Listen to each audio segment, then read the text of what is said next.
Hello everyone, thank you for joining us for this webinar this morning. It's a bit unusual having a webinar on a Friday. We've been running them on a Tuesday recently. We've left it to Friday because the topic is the register changeover on Sunday, and we thought leaving it as late as possible, we'd have the most up-to-date information. Just a bit of housekeeping. As usual, this is being recorded and we will put the slides and the recording on our website. We'll put the slides up later today and the recording will probably be available on Monday. Please use the question function on the dashboard to ask questions. I'm sure there'll be a few questions and we'll try and answer as many of them as we can when we've got through the presentation we want to cover. So presentation is a joint effort today between myself, Andrew Gaines, and Pavlos Konstantinidis, basically the entire technical team at CIBSE certification. Pavlos has taken a key role in setting up and testing this over the last few weeks, so he will present most of the information. I'll just top and tail it. So we are talking about the new MHCLG register. We have mentioned it in newsletters going through the year. Originally, the go live date was June, but that has slipped to the 20th of September now. We didn't give you very much detail because we didn't have very much detail, just that it was happening originally. And a lot of the detail has only firmed up quite recently. So we had a contract operated by Landmark, effectively a contractor to the government since the beginning, and that has come to an end. It was 2 5-year cycles and then a bit of an extension while MHCLG sorted out what they were going to do next. And rather than go back to the market for another tender exercise, they've decided it would be a good idea to hold energy certificate data on the .gov.uk website. So it's now a government-run register directly, not through a contractor. So by accident or by intent, this does seem to have moved the focus away from the certificates, which is where we normally focus, to the data behind the certificates. And consequently, some of the processes leading up to lodging a certificate have changed. So the purpose of this webinar is to help you prepare for these changes so that everything is smooth with the new register from midday Sunday, effectively. I know people are often upset by changes. The actual production of the certificates won't change much. It is in the lodgement process, but just to prepare for the worst, please don't shoot the messengers. We're going to try and communicate what we think is going to happen, but we are very much in the hands of the development team at MHCLG. I guess the most important thing is that you are going to have to work with new versions of the software. The XML generated by the software you're currently using will not work after 10 o'clock on Sunday morning. So all versions of the software will have to be upgraded. A bit annoying that the digital certificates ran out on the 15th of September for Landmark. So SBEM users have had to update to a new version of that if they wanted to produce certificates in the last 2 or 3 days, and they'll have to do it again for next week. So for deck assessors, the new OR Calc software will be available on our website. It will no longer be available on the register website, but it will be available when our new portal goes live on Sunday. So that's probably the first job on Monday for deck assessors to download the new version. For ISBEM users, that will be available from today. It's not been put on the UK NCM website yet. I suspect they're going to leave it till later in the day so that people don't download it and try and use it today, because in the same way that your current software generated XMLs won't work after 10 o'clock, the new one won't work before 12 o'clock on Sunday. So probably later this afternoon that will be available from the UK NCM website. So keep an eye open for that. It'll be 5.6b for England and Wales, and it moves from version G to H for Northern Ireland.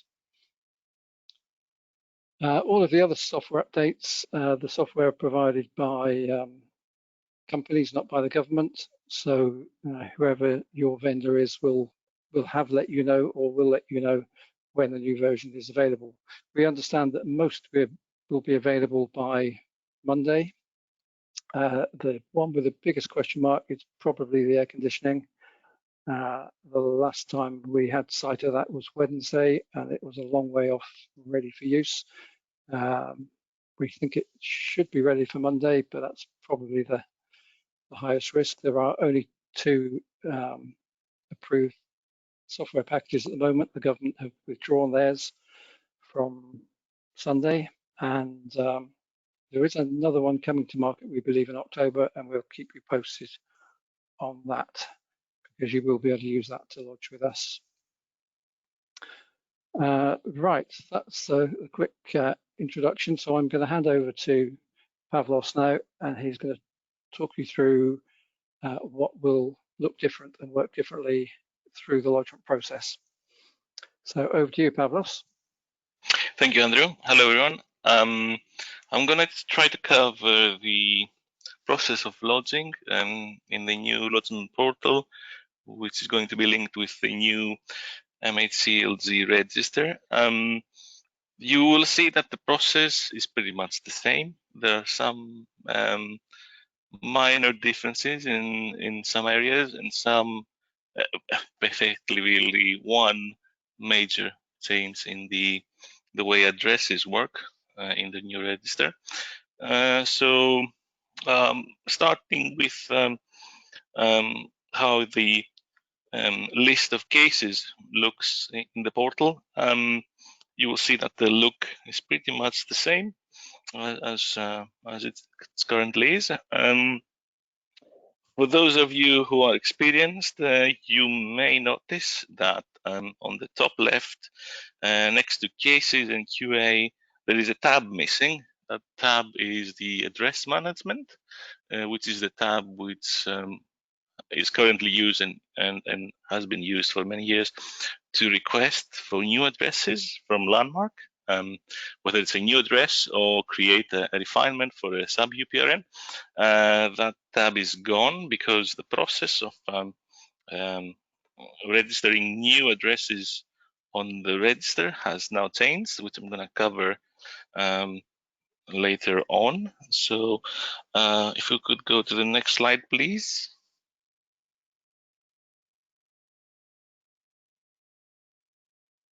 Right, so when we create a case, this is the view of the new case. As you can see, it's pretty much the same as it was.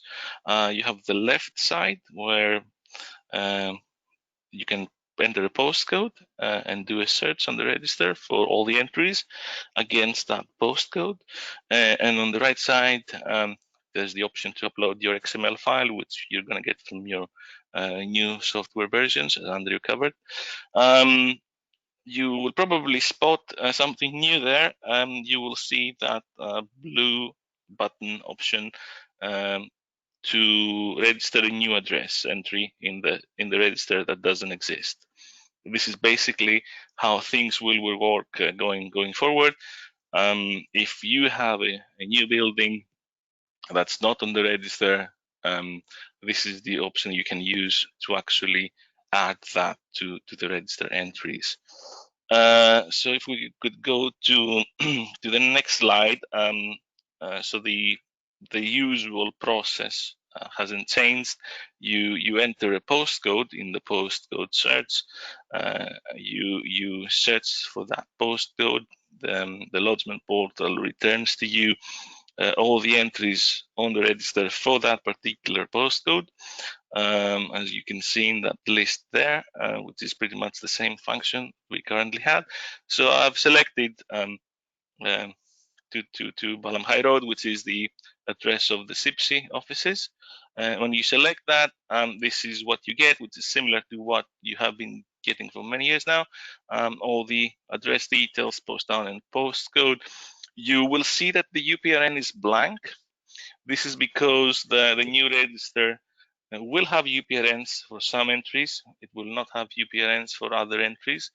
But the main thing in this is the fact that this is now not a mandatory check.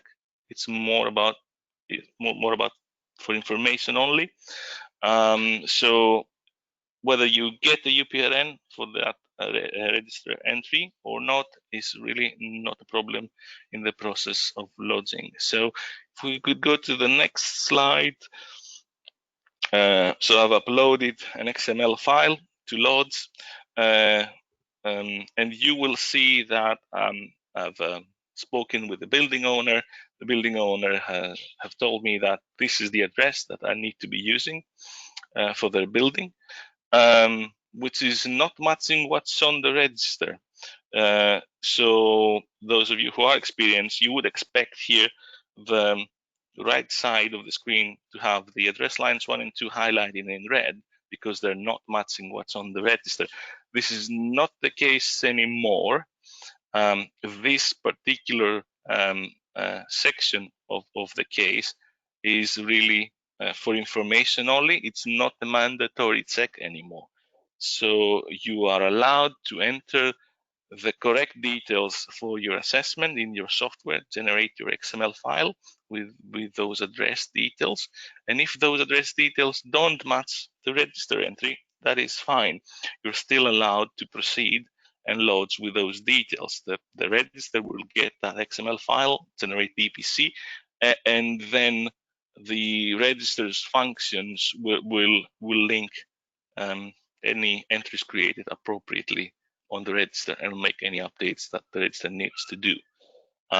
So this section is effectively for information only. So when you do a search on the register, you're just doing it to see what's there.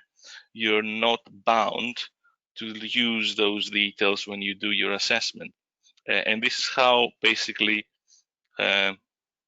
adding new entries on the register works now. This is why we don't have an address management tab and a function to request for an entry in advance of lodging.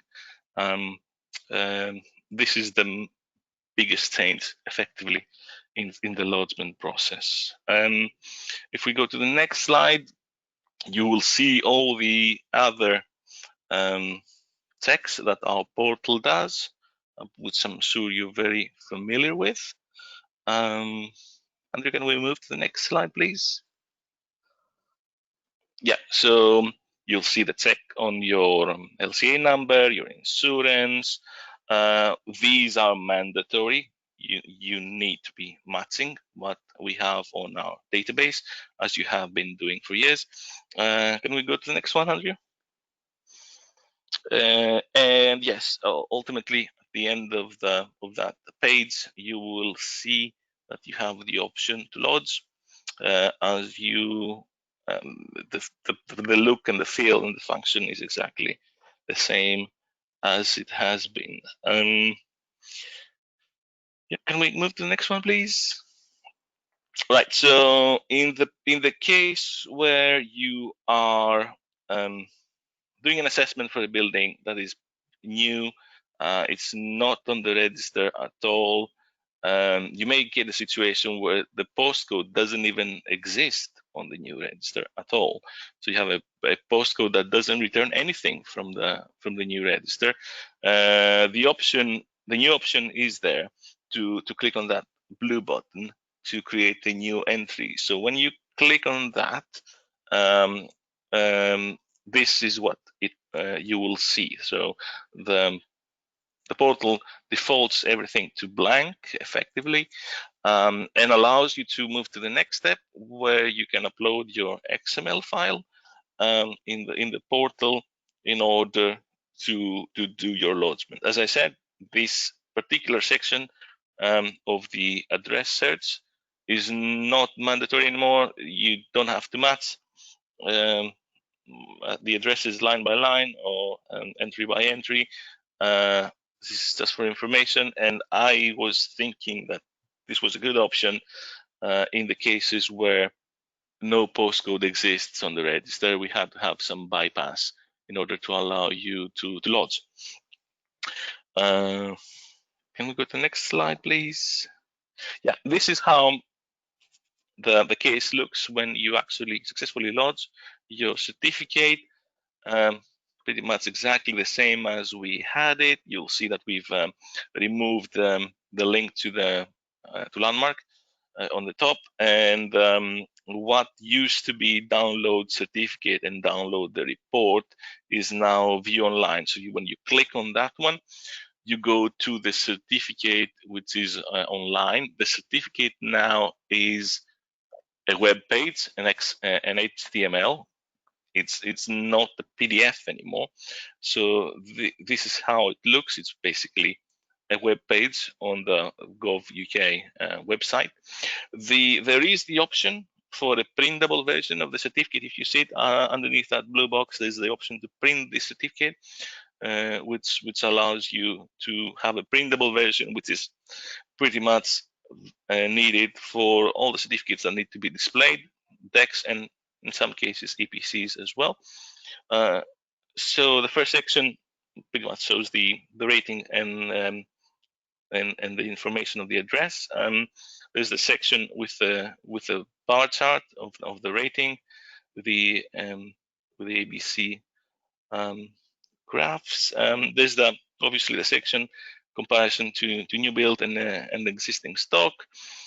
Some information about the fuel and the environment and the CO2 emissions per year, the assessment level, obviously, and further down the EPC page, you get the information of the assessor, the certification body, and the assessment details, employers, and dates of lodgement, etc. Which is pretty much what we had in the PDF version of the certificates. To go a little bit further, this is how a deck would look, pretty much the same layout, obviously with an option for a printable version. Further down the page, you get the section with the rating and the graph. For those of you you're going to have a look, CLZ decided not to include the CO2 emissions graph in the new format of the certificate online.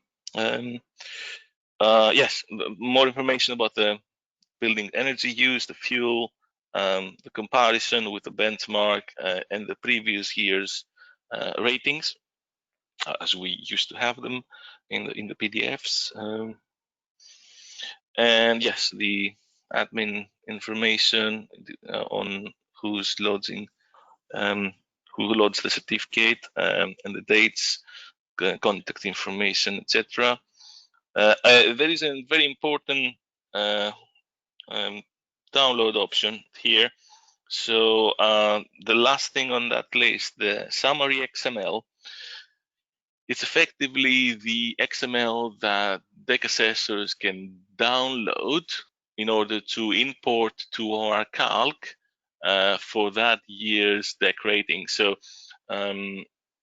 this is the equivalent of going to Landmark's authorized users area and downloading the previous year's XML. Now, this XML is not the lodgement XML.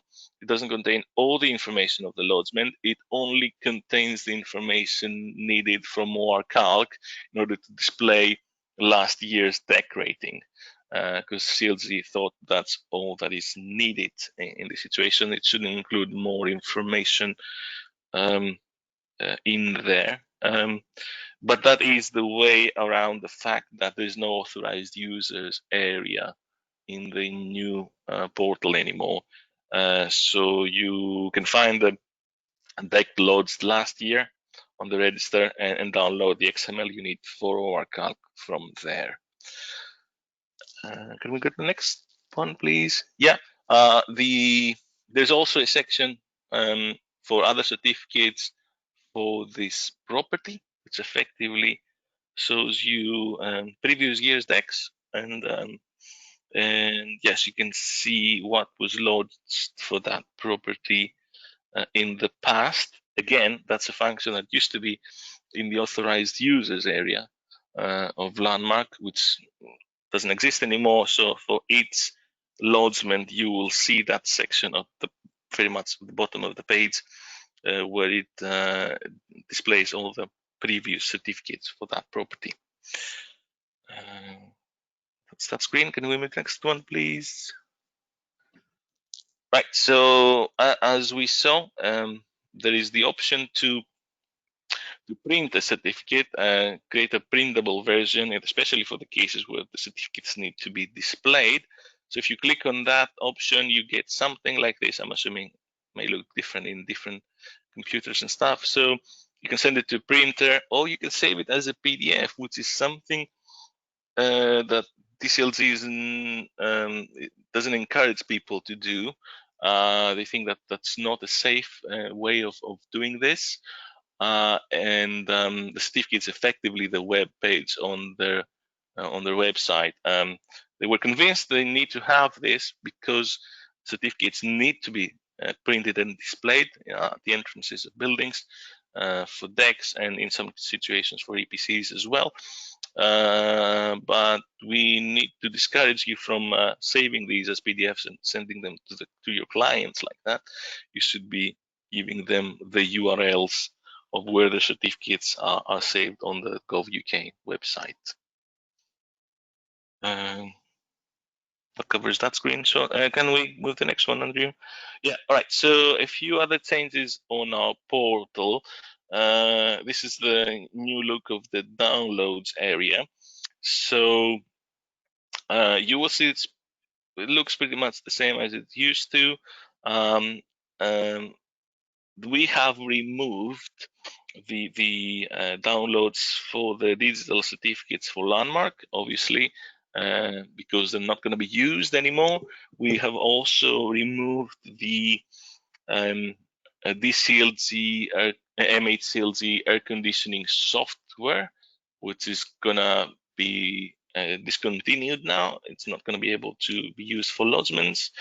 And what we have added is the form to request new addresses for the Scotland EPC register, which is separate to the MHCLG one and remains as it is.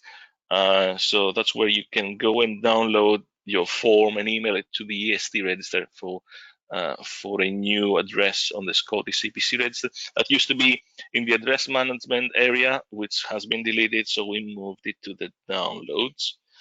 This is where you can also download the new OR Calc. The new version is 404 for England, Wales, and Northern Ireland. Obviously, the version, the OR Calc version for Scotland, remains unchanged.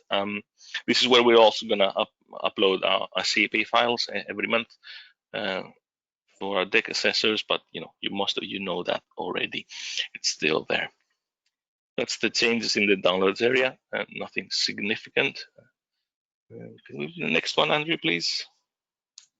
Right, so there is, I really wanted to cover this because I've seen communication from other certification bodies that have caused some confusion. It has been communicated that the new software versions will not allow assessors to do a draft version, to see a draft version of the certificates. And I think that's coming from the fact that that was an obstacle with domestic assessments. The schemes which do domestic assessments, they have their own softwares which is linked with the portals. And I'm not a domestic assessor, but I believe that you could see a preview of the certificate because of the fact that those systems were connecting to Landmark and we're getting a draft preview of what the certificate will look like. Obviously, that link doesn't exist anymore. So I think the schemes that have domestic EPC assessors are looking into ways on how to allow their assessors to see a preview. of their domestic decks, and that was what was communicated to a lot of assessors, and caused some confusion to those are non-domestic EPC assessors or deck assessors. A lot of people were afraid that they won't be able to see a draft version of the EPC before they load it. So this is how the software folder looks where the XML file is created.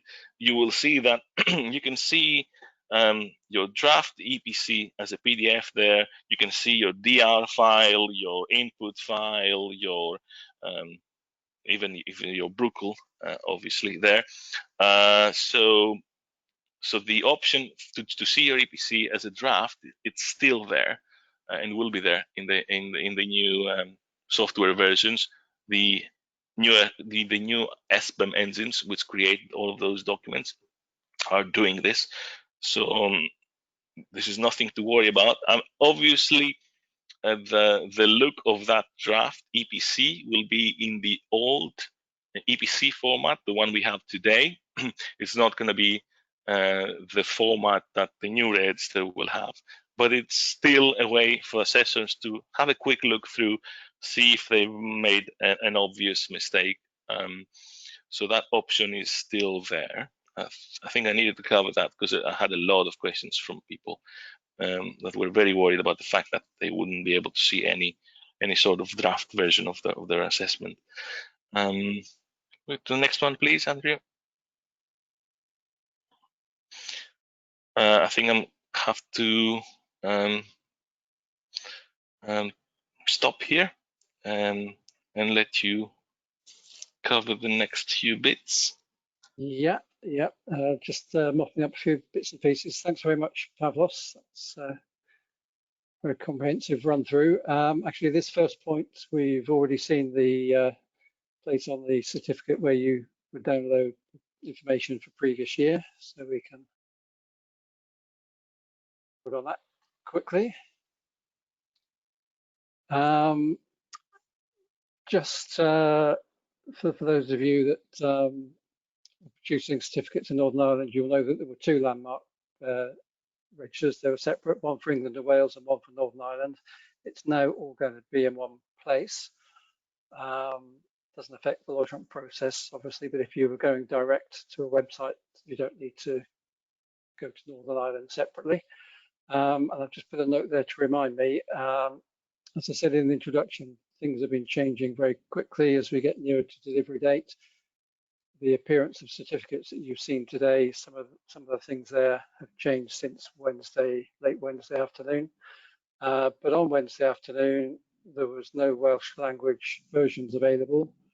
I think the developers knew they needed to get that at some point. I don't think they'd understood by Wednesday that any certificate displayed in Wales has to be in Welsh and English. It's a legal requirement.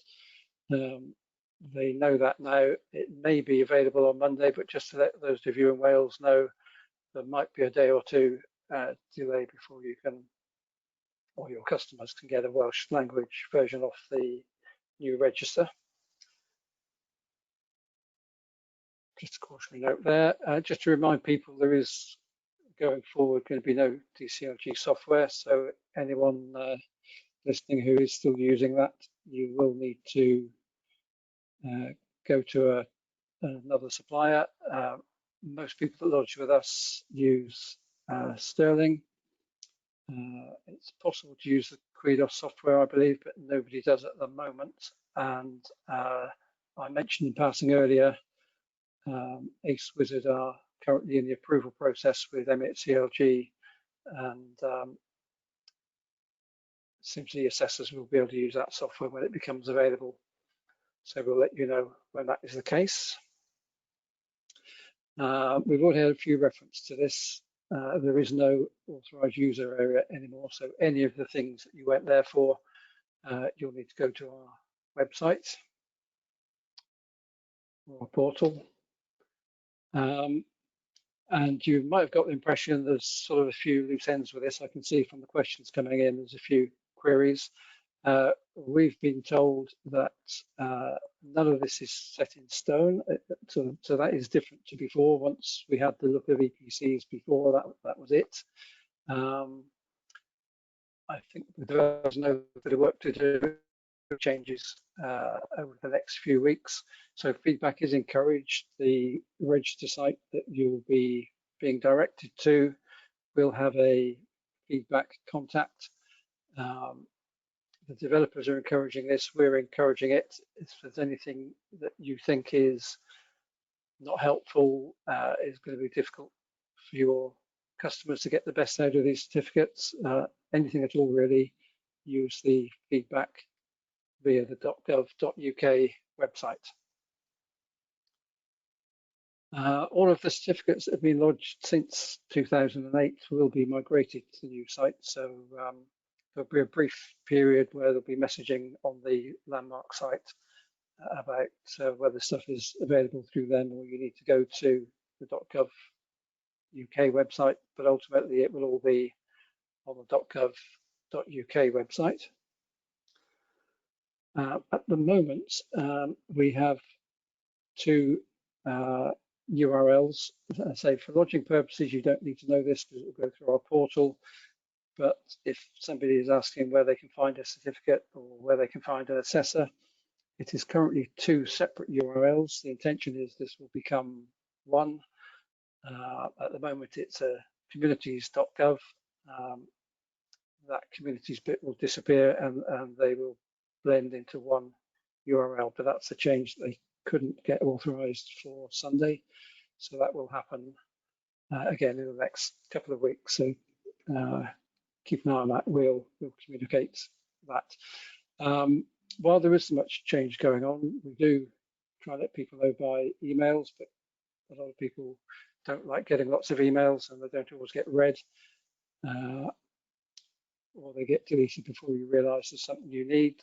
So all this information will also be in the news area on our website. That's probably a good place to go if you are looking for information. I'll just take the opportunity while we've got a captive audience while I think of it. The COVID-related advice has been fairly stable for a while now. We've taken a coordinated approach over this with the other schemes and in collaboration with the government departments. So we're referring people to the PEPA website for up-to-date advice on COVID. I only mention that because looking at the headlines, we might find that we're back into tighter restrictions in the near future. So use the PEPA website. There's links to that in our newsletters, which are all on our website. I thought I'd just sneak that one in. I know it's off topic, but while I had a captive audience. So with that, we can go to any questions. And as we expected, we do have quite a few. So just going to expand that window up. So I'll just address these in the order they've come in. There were a couple of questions at the beginning about sound, but I think they were resolved. I hope they were. And there was a question about the presentation. So just to confirm again for any latecomers that these slides will be on our website later today and a recording of the whole webinar by Monday. New versions of the software will not work before 10 AM on Sunday. There's a bit of a gap between 10 and 12 when we'll be making the switch over and doing a few tests ourselves. So I wouldn't try lodging until after 12 o'clock on Sunday if you have things to lodge using the new software. Can I clarify? Sorry, Andrew. Can I clarify? Yes, the software will work. It will produce an XML file, but you won't be able to lodge it. So if you want to start working on a project, you can do that, but you won't be able to lodge before 12 o'clock. Yeah. Yes, thanks, Pavlos. Yes, the question did say, will it work? I was thinking, will it work in terms of will it lodge? So yes, it will work, but you won't be able to lodge it until Sunday afternoon onwards. Someone had a question about IS, TAS and Design Builder, etc., but I'm not sure what the question was. But I think that maybe when will they be available? And I think you will have to rely on whichever one that you're with. They will let you know there is an updated version of their software. We have had XMLs from all three of those to test, so we know their software is ready. So if they haven't told you yet, you probably need to give them a nudge. Someone I said have to say I've tested lodgements with all three, and they work fine. At least I was able to lodge. Yep. So there's a few questions on addressing. I think that caused surprise. Someone has just said, "What? No UPRN?" ? This is a bit of a dramatic change, and we think it will cause problems. Some of you are asking questions, won't that be a problem with this or with that? Yes, we do think it's a problem. We think they've underestimated the impact of this. This is something that will probably change quite quickly. We are talking to the other schemes, and it's possible we will publish a protocol that will advise people to follow to keep problems to a minimum. I would say that where you do have the information, carry on as normal, carry on the same discipline you've always been asked to observe about getting addresses correct. But it is a fact that if you don't, it won't stop you lodging. So if you can't get the information, or it isn't there, as Pavlos illustrated, it won't stop you from lodging. I think we did cover this eventually, but we should have stressed more strongly at the beginning, perhaps, that there are no changes with the Scottish Register. This is the England, Wales, and Northern Ireland capability that was being provided by Landmark that's changed. So things are the same for Scotland. As Pavlos told you, the address request form is now on our portals, not the address management that's disappeared. So yeah, questions on the postcode. It doesn't have to be accurate, but we would like you to try and keep the discipline of being accurate. So yeah, if there's nothing there, you slightly facetious, you could enter a completely made up address. Obviously, we hope people wouldn't do that. The developers assure us they have ways of dealing with this post-lodgement.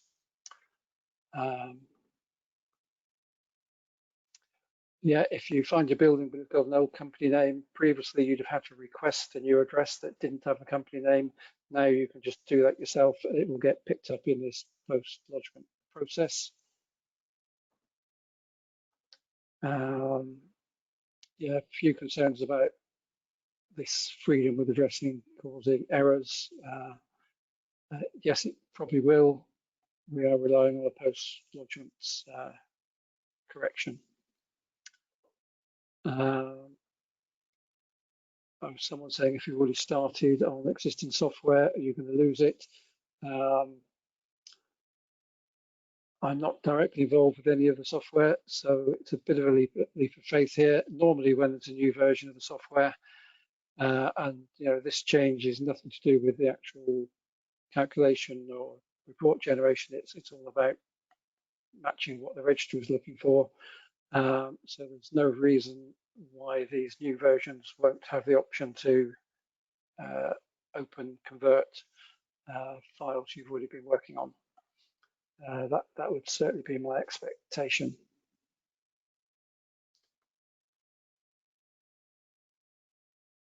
Someone's asking, do the emissions match current values and not historic values in the SIP files?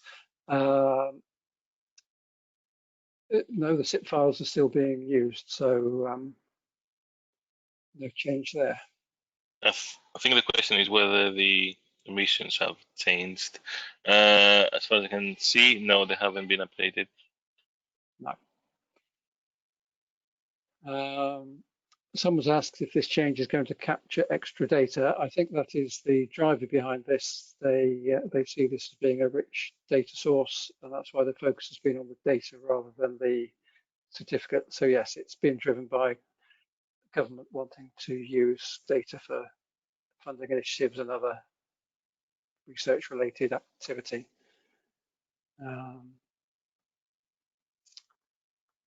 Someone saying, does this mean anyone who accesses the new site can use another assessor's XML? No, that was always the case in the assessors area on the landmark site. The XML that you now download on the deck is simply so that this year's deck can have the previous 2 years' ratings incorporated in it. Hopefully, in a short period of time, we will see the bar charts reappear. Currently, I don't know whether you noticed in the slides that Pavla showed you, we have the last 3 years' ratings, but we don't have it visually, which I think is a backward step, and hopefully they'll address that. So it's just to populate those previous years, so that XML that you download won't be the full data set, it will just be the rating information to go into the previous year information.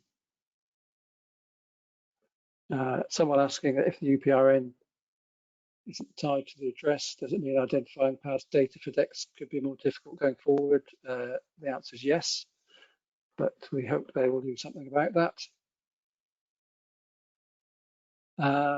Yes, when you're looking at previous certificates, I might ask Pavlos for help on that. Can you see without opening it whether it's a deck, EPC or ACI? I think you can.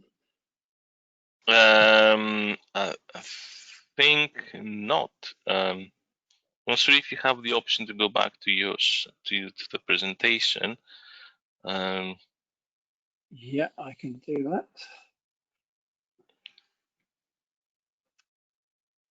It was before that. If you go to the next one.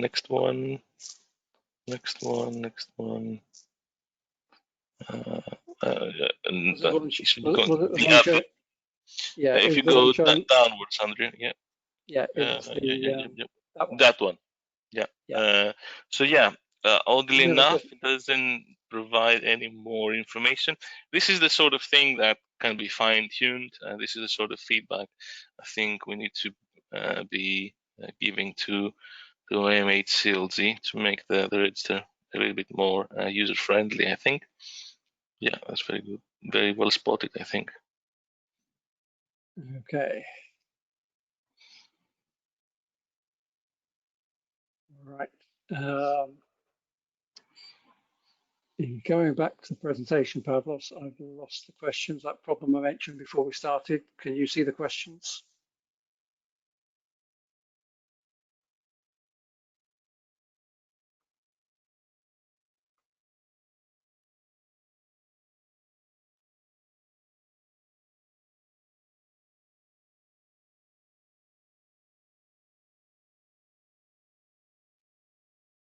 So the question is, what happened to the EPC report? I'm assuming you're referring to the recommendation report. It's still there. It pretty much looks the same as it used to, and it's on a different page from the EPC.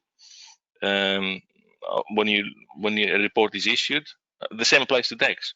When a report is issued, you have two options to view online: one for the certificate and one for the report. Next one is regarding costs of lodgement credits. Andrew may be able to help me on this. My understanding is that currently we haven't been informed of any changes in terms of costs and what the lodgement, what the register will charge us for lodgements. I think it's going to remain the same. Yeah, okay, Pavlos. I've got the questions back again as well. Yeah, we have asked this question. I think initially the lodgement costs are going to remain unchanged. Our expectation is that once the dust is settled, they should go down, but don't quote me on that. I don't know how they're going to manage this. The landmark contract involve those fees being set by government. Now it's all within government. It's up to them how they do this, and I think they've not really given that much thought until it's all up and running, but hopefully they will now. So my expectation is we should see a reduction. Maybe that is a question, if any of you are going through the feedback on their website, that's a good question to prompt them that they need to be addressing. Someone has asked, perhaps a bit incredulously, so we can effectively add any address we like. It is probably worth repeating that you can, but we really would ask that you don't, if you could carry on treating it as you always have until they sort that out. Because I think if people do say, oh, the software is going to let me lodge this anyway, it doesn't really matter. Pavlos, if they just leave it blank, will it still lodge, or does it have to have something in it? Either way, that section where we used to request for addresses to match is now for information only. So yeah, you can literally load any address details you want. At this point, yeah. At this point, I must say though that best practice would be to agree what the best address details would be with your client, the building owner. And I would suggest everyone does that in advance before lodging. So if you agree on the specific details with your client and you lodge your report, your client cannot come back to you and complain about the address details. This is something that we had with the current system, and something that may be a bigger risk with the new system. But I think that's the best practice. If you have agreed the address details with your building owner, even MHCL cannot say anything about that, because they are the best placed people to give you the correct details. Thanks, Pavlos. Okay, question about the deck XML in the interim period until the new certificate is produced. So this is where the 2 previous years decks are on the old system. If you've produced them, you will have the XMLs, and the software will allow you to import the XML in the same way it did before. If they were produced by someone else, when this is all migrated across, my expectation is that that summary XML will be available for the old XMLs or the old decks that have been transferred across. So to try that, we won't know for sure, but that's how I think that's going to work. Yeah, that's probably the case.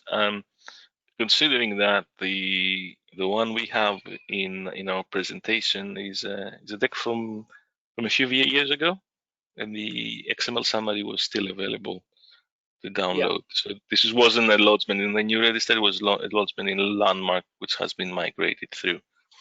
Yeah. So that should be okay. And yes, there will be a short transition period, but ultimately everything that was with Landmark will be on the new website. Someone's asking to go through the addressing again because it's the main change, but I think in answering some of the questions, we've probably done that. Get in touch with us again if you need that. The whole presentation will be on the website and the recording.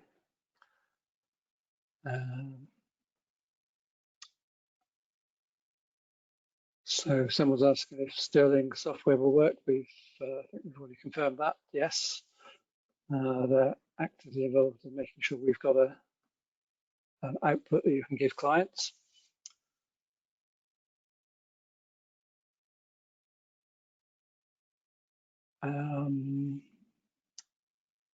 Yeah, someone again asking about whether this affects Scotland. It doesn't. There has just been a minor revision on the Scottish site, but that's just routine.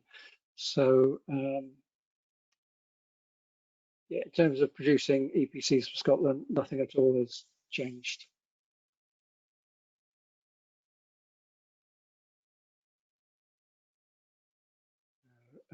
Someone's asking about how you do address refinements. Hopefully from the previous answers you have picked up that we don't. We just enter the address as we want it to be, and that will get picked up post lodgement. Quite a few people asking about lodgement fees, so hopefully they'll communicate that with CLG as well. Someone's asked how to keep in touch. We'll contact you we'll have these questions and contact details after the event, so we'll be able to get in touch. If you haven't heard by the middle of next week, get in touch directly.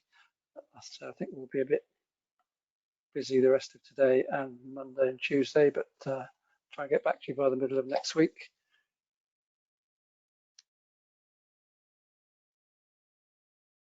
Can we use the existing system to make a lodgement today and tomorrow? Yes, all the way up until 10 o'clock on Sunday morning.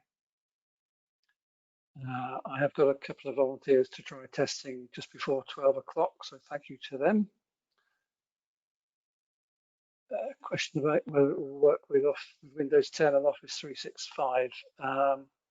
We're not going to know for sure until we get them, but I say these changes are within how the XML is generated, really. So anything that worked with 5.6a should be fine with 5.6b.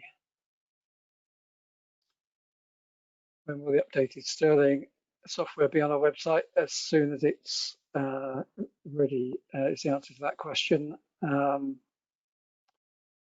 Have we heard anything from Sterling since 5 o'clock on Wednesday, Pavlos? I think they're No, we haven't busily engaged. Yeah, we haven't had Engaged any with news yet. Yeah, the software is not ready yet. They're still working on it, and we will be informed as soon as they're ready, and we will add that in the link we have on our website. Yeah, a bit like the Welsh language certificates. We're hoping it'll be ready for Monday, Exactly, yeah. but we're not 100% sure it will be. Certainly, what we saw on Wednesday, there was a big gap, but they are on the case. Are there any changes in the software that generates the XML files? No, it's the setting up the case that's different. The address stuff we've talked about, and the way the XML is generated has changed. But that's for you as the assessor, that's just hitting a calculate button, and that's not changed. Some just observations, not questions. Having no address checking seems a recipe for disaster. I think you've probably got the impression we agree with that, but we're going to have to wait and see. Yeah, refinements for new buildings on the site. Again, you can just do your own and lodge it, and it'll get picked up that way.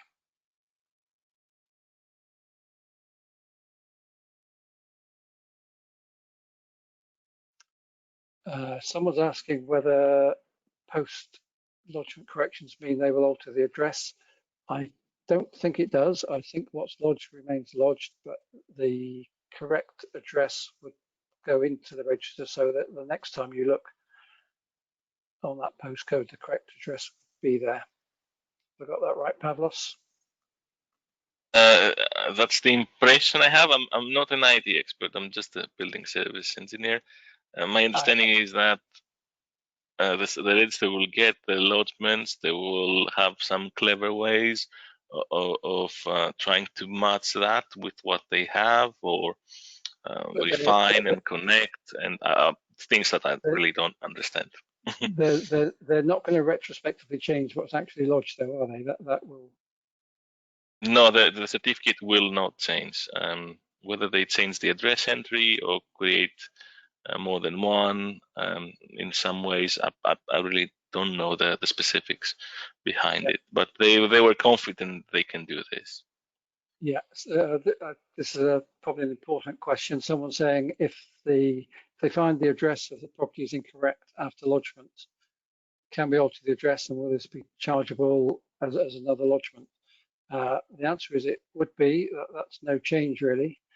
As Pavel said, the best thing to do is make sure your customer is happy with what you're going to lodge.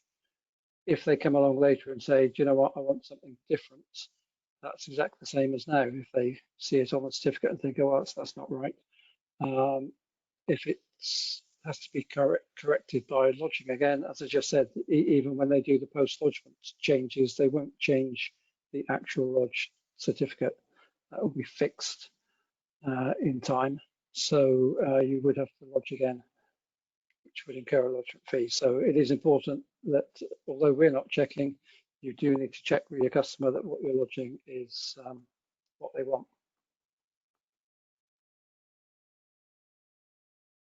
Assessors won't be able to access XML files for previously lodged EPC assessments.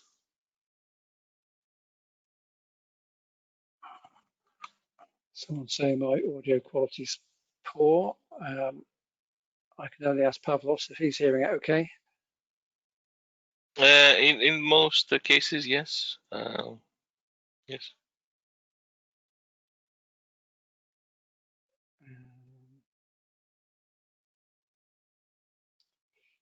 Yeah, I'm now sort of getting questions that have already been answered.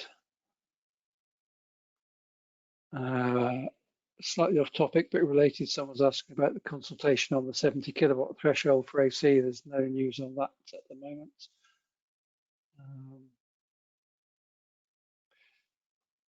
The UPRNs will only be accessible when you search, so there'll either be one or there won't.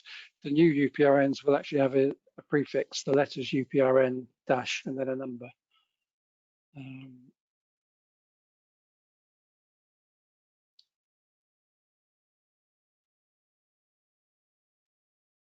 Someone's saying we'll first fit out EPC's override-based build ones.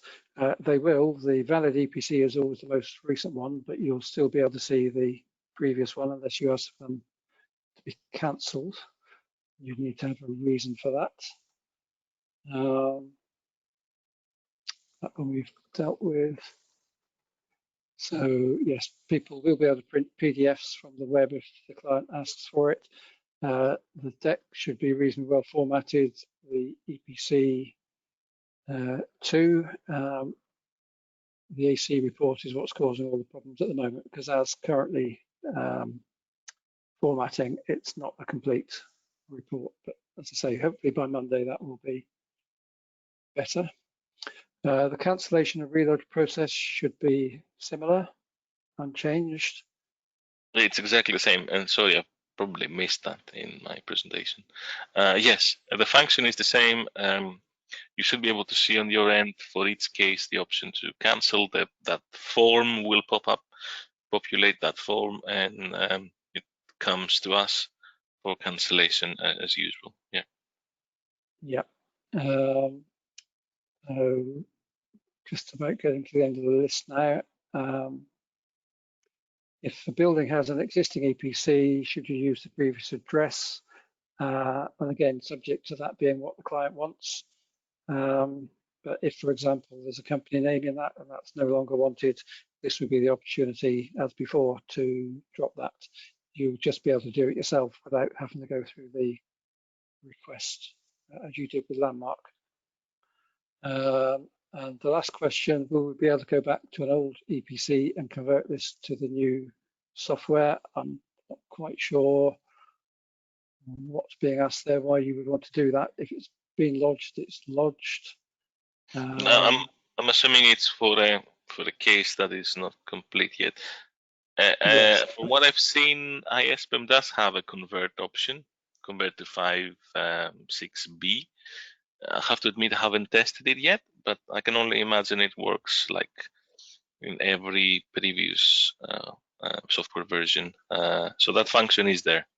Yes, which probably means you need to just check that it has converted accurately and you haven't lost or changed data in the conversion, because that does, or has in the past. Maybe it's better now. That is a risk when you convert. But yes, that function should be there for you to do that. Right, that's actually very good timing, because we're approaching the hour, which was the planned duration, and I think I've answered everyone's questions.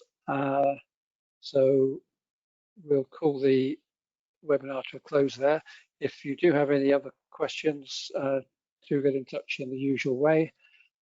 If you're talking to any colleagues who also lodge certificates who haven't made the webinar, it would be helpful if you could direct them to our website for the recording.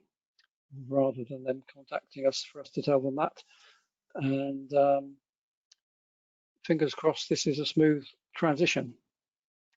We will be keeping a close eye on the Lodgement Portal on Monday morning, and obviously the EPC at CIBSE certification inbox. If there's anything urgent, you can also pick up the phone. This will be an interesting few days. We do seem to be in quite a busy period of lodging activity at the moment, so it'll be a good opportunity to test that everything's working. So thank you for attending today, and keep in touch if there's problems. And I guess the main ending point is to use the feedback on the government website. Certainly let us know so we can do that, but it'll have more weight if it comes direct from users as well. That's a message we've picked up quite strongly. They will listen to the users where they won't necessarily listen to us, so use that feedback. Okay, thank you all very much. See you next time.